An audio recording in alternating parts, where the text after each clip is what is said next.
গভীর রাতে উলঙ্গ সালি। শহরের একেবারে শেষ প্রান্তে, যেখানে অন্ধকারটা একটু বেশি ঘন হয়ে নামে, সেখানে এক পুরনো ভাঙা বাড়িতে সালি একা থাকে। তার গায়ের কাপড় নেই, শুধু জোছনার নরম আলো তার ত্বকের ওপর পড়ে আছে। সালি বারান্দায় দাঁড়িয়ে আছে, চারপাশ নিস্তব্ধ।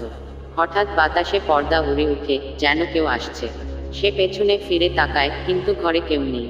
মোমবাতির আলো হঠাৎ নিভে যায়, বুক কাঁপে তার। হঠাৎ দরজার ফাঁক দিয়ে একটা হাত দেখা যায়। সালি ধীরে ধীরে দরজার দিকে এগিয়ে যায়, শ্বাস বন্ধ হয়ে আসে। একটা কোল্ড ব্রিজ শরীর বেয়ে নেমে যায়। কেউ কি দেখছে তাকে? হঠাৎ আয়নায় নিজের প্রতিবিম্ব দেখে চমকে ওঠে। তার শরীরের ওপর একটা কালো ছা পড়ে, আর্তনাদ বেরিয়ে আসে, ঠোঁট ফাটে। হঠাৎ সবকিছু নিস্তব্ধ হয়ে যায়, দরজা খুলে যায় আপনা আপনি। সালি দরজার সামনে দাঁড়িয়ে আছে, শরীরে অদ্ভুত শিহরণ খেলে যাচ্ছে। বাতাস থেমে গেছে, যেন সময়ও থমকে আছে। ধীরে ধীরে সে দরজার ওপাশে উঁকি দিল, কিন্তু কেউ নেই। হঠাৎ তার ঘাড়ের ওপর ঠান্ডা নিঃশ্বাসের অনুভূতি। সে চিৎকার করতে চায়, কিন্তু গলা দিয়ে কোনো শব্দ বের হয় না। ঘরের কোণ থেকে একটা ফিসফিসে আওয়াজ আসে। সে দ্রুত আয়নার দিকে তাকায়, তার প্রতিবিম্ব আলাদাভাবে হাসছে। তার শরীরের ওপর ধীরে ধীরে কালো দাগ ফুটে উঠতে থাকে।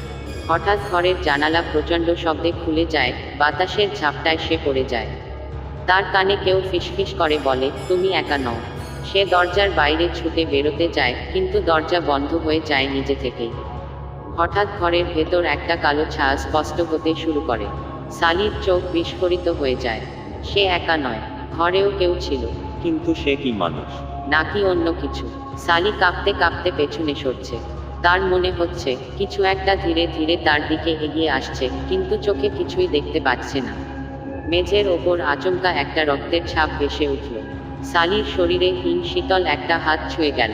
সে চিৎকার করে দৌড়াতে চাইল, কিন্তু পা যেন শিকলে বাঁধা।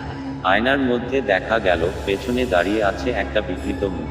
তার শরীরের ওপরে অদ্ভুত সব দাগ গভীর হয়ে উঠছে।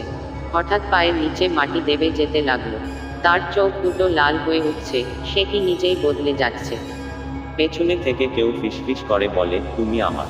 আয়নার ভেতর সে নিজেকে দেখতে পেল, কিন্তু তার হাসিটা অন্য রকম। আচমকা সব নিস্তব্ধ হয়ে যায়, সালি আর সেখানে নেই। সালির গল্প শেষ হলো, কিন্তু সত্যিই কি শেষ? নাকি সে এখন অন্য কারো অপেক্ষায়? গভীর রাতে। আপনার মতামত কমেন্ট করুন।